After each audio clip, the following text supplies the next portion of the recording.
Whenever I start talking about BitCraft in my Twitch channel or I make a YouTube video about it, I get a bunch of questions, and they usually follow under two categories. How do you start an empire, and what is the monetization going to look like? Well, BitCraft.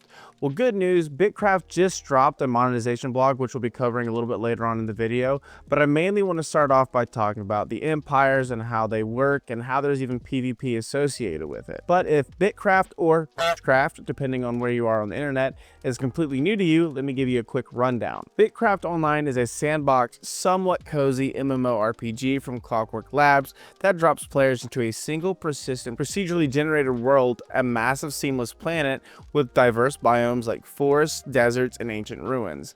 Unlike typical MMOs with instance zones or separate servers, its single shard design ensures everyone shares the same universe, where actions like building or destroying leave a permanent mark. The game blends survival and crafting with civilization building. You start as a wanderer gathering resources to survive hunger and wildlife, then progress by mastering skills like farming, blacksmithing, architecture, settlements, and this is by far one of the biggest and most important things of all of BitCraft, but it lets players claim land with totems to create collaborative hubs with crafting stations and markets, while ambitious groups can scale these into empires focused on territory, diplomacy, and prestige. The game is very community driven and the world is shaped by its players. Now that we get all that out of the way, let's talk about how you can start an empire. But to start an empire, you gotta know how to start a settlement. Settlements in BitCraft are player-driven communities designed to allow groups to establish a physical presence in the game's single, persistent sandbox world. They function as a middle scale of gameplay between individual character progression and larger empire systems, focusing on cooperation and resource sharing. The purpose of settlements are allow players with different skill sets to work together and collaborate, building structures, crafting items, and advancing collectively. Honestly, just a way to pull resources together to create a shared space like a town or a village or whatever you want to call it. A vibrant community. To maintain a settlement, players place a claim totem to unclaimed land, making it theirs. This claim requires upkeep, such as resources or energy, to persist. Now, when you drop this claim, you do have to kind of feed that totem to make sure it doesn't go away. Best example I could think of for this is V Rising, where you drop that little blood thing and you fill it full of blood so your claim doesn't go away. It's pretty much that. Players can then invite others to join their claim, assigning permissions for building or resource access. This fosters collaboration, as a settlement might have farmers, builders, or traders contributing to its growth. Settlements are key to advancing through higher tiers of content.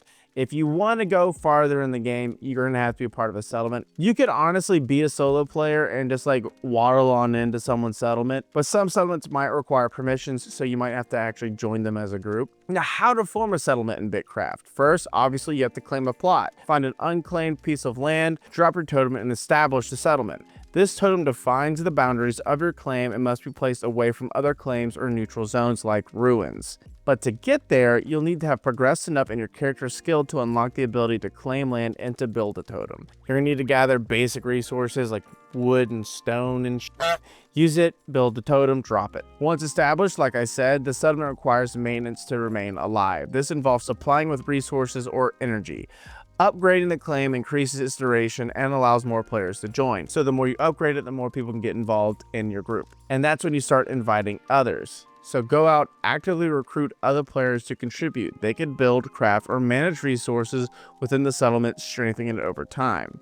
Build and expand. Start with a basic structure, tent or a workshop, and gradually add more complex buildings like houses or markets. Your settlement will grow the more players invest time and materials. But once you've established a settlement and you have a good group of people, you can then decide, hey, I want to stay as a settlement, or maybe we can turn this so much into an empire. Empires of BitCraft are the next step beyond settlements, letting players expand their influence across the persistent sandbox world.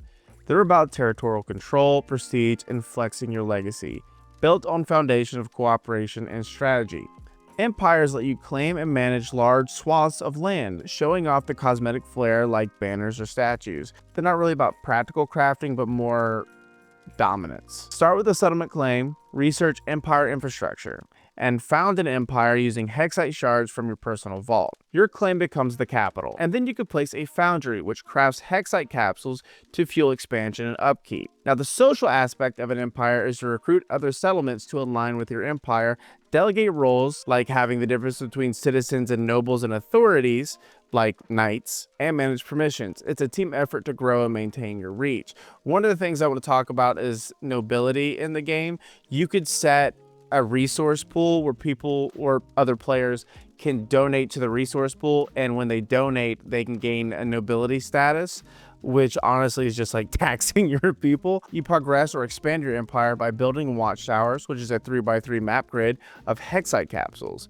Maintain them with energy, and siege rivals to steal territory. Use all this to grow your empire. We will get to sieges in a second, but that's mainly the PvP in the game. It's really fun. I tried to break down everything in this video to like crunch it down to the bare minimum, but in their blog post, they made it seem a lot more complicated than it is, but I'll give you the shortened version in a second. But when you place watchtowers, which are to expand your empire, you need to feed them with energy, which is by capsules. Costs rise with total watchtowers. So the more watchtowers or the bigger your dominion and distance from the capital in isolation, the more energy that is required. Now, when you invite settlements to pledge allegiance to your empire, it is purely for prestige and connectivity, and it is in no way, shape, or form mandatory. Now, sieges mark rival watchtowers for siege.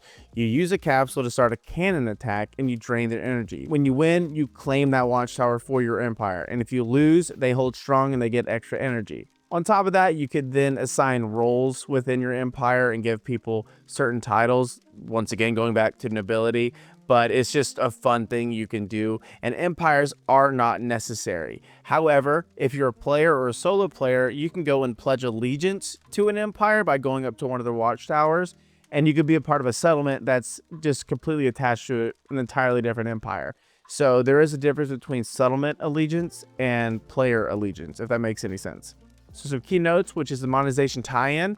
The hexite shards, you can purchase them with real money and jumpstart your empire early, but you can also get them in game. But once again, empires are very cosmetic focused, so keep that in mind. The core gameplay remains free. There is a risk with starting an empire. If you lose your initial capital claim, your empire is kaput. They're going to work on fixing that in the future, but I cannot stress this enough. Empires are completely optional, but fun as but that monetization bit is now opening us to discuss the monetization within BitCraft. So BitCraft is going to be $30 on Steam Early Access, but they plan on releasing the game free to play later on down the road on final release. Now they're charging $30 for two reasons, and here they are. Steam is more likely to feature BitCraft if they stand to gain some sales, and two, scaling a single world MMORPG is difficult, and this helps to limit the amount of players in addition to providing us with revenue to continue scaling the game. Now after early access and the game goes free to play, the one thing they'll be able to purchase in store is hexite shards, and the hexite shards are what you're going to be used to purchase primarily cosmetic items. But here are a few examples of what hexite shards can purchase.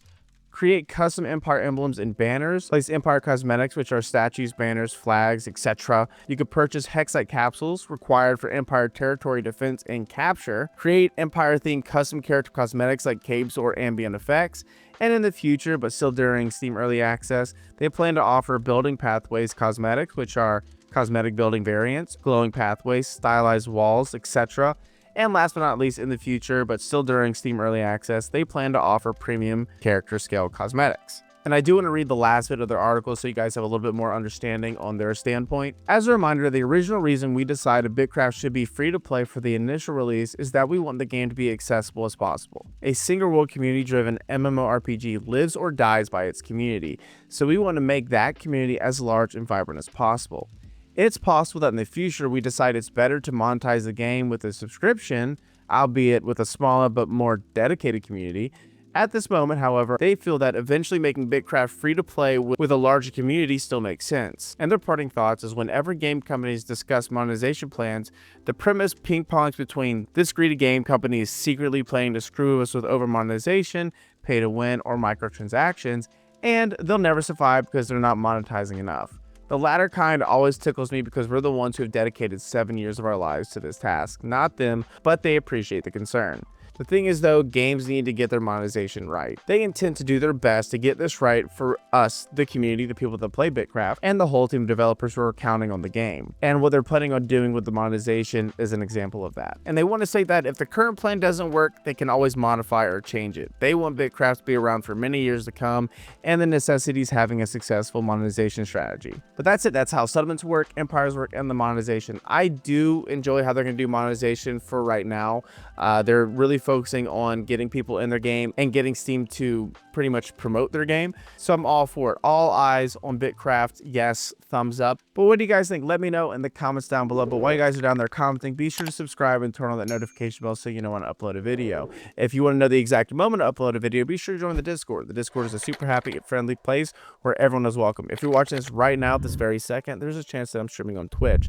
That's twitch.tv/Perzival, Perzival. I stream Tuesdays, Thursdays, and Saturdays at 12 p.m. Eastern Standard Time. And also, if you like true crime or paranormal podcasts, I have one of those. Who'd have thought? It's called What Dwells Beneath, and you can find it on Spotify and Apple Podcasts. And last but not least, be sure to follow me on all my social media. I have TikTok, Twitter, Threads, all that. Yeah, all that is in the description down below. But that is the video, and I'll catch you guys in the next one. Bye!